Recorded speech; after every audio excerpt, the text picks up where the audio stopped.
Hi, good morning. This is Dr. Aldrin Tenerife Sacristan, and once again, welcome to Kuya Prof TV.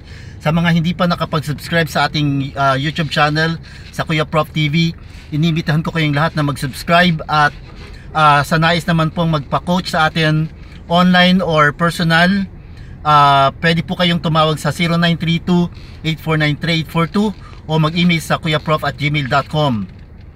Once again, welcome to Kuya Prof TV. At ngayong araw ay ibabahagi ko sa inyo yung isang pinakamahalagang bagay kung paano madidisiplina natin ang ating mga anak.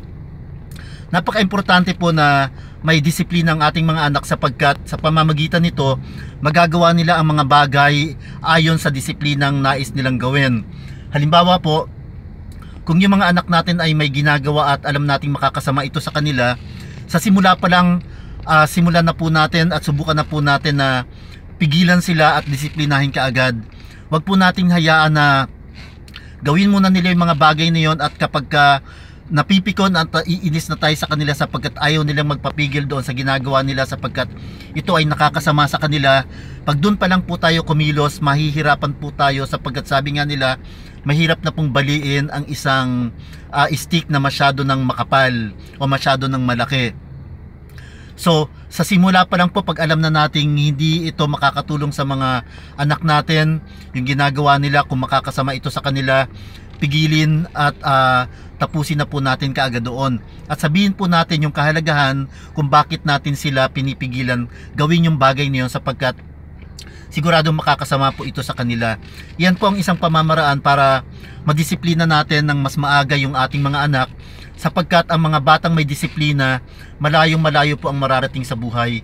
Yung mga bata pong marunong sumunod sa mga policy, sa mga rules at sa mga pinagbibilin sa kanila ng kanilang mga magulang ay talaga namang makakarating sa gusto nilang paroonan. Dapat matuto silang makinig at sumunod sa mga sinasabi sa kanila ng mga magulang nila, lalo na kung ito ay makakabuti sa kanila. Siyempre po, sinasabi po ng mga iba na hindi po lahat ng sinasabi ng mga magulang ay tama at makakabuti sa kanilang mga anak.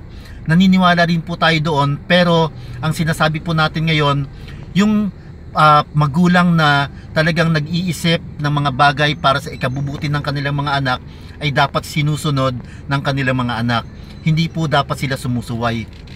Yan po yung design sa atin bilang mga magulang na ipinagkaloob sa atin ng ating Panginoon na disiplinahin at bigyan ng magandang kinabukasan ang ating mga anak sa pamamagitan ng pagbibigay ng mabuting disiplina sa kanila. Naway nakapulot po tayo ng kahit maliit na kaalaman dito sa aking ibinahagi ngayon, at sa mga nais pong magpatulong sa atin, magpa one-on-one coach online or personal, again, pwede po kayong tumawag sa 0932-849-3842 o mag-email sa kuyaprof@gmail.com. Ngayon po mga kaibigan, patuloy po nating itaguyod ang ating pamilya. Huwag po tayong susuko kung may mga pinagdadaan ng problema man tayo ngayon. Maniwala po tayo na ang ating Panginoon ay mas malaki kaysa sa ating mga problema. Sabi nga sa wikang Ingles, our God is bigger than our problems. So, lahat po ng problema ay may katapusan, magwawakas din po yan.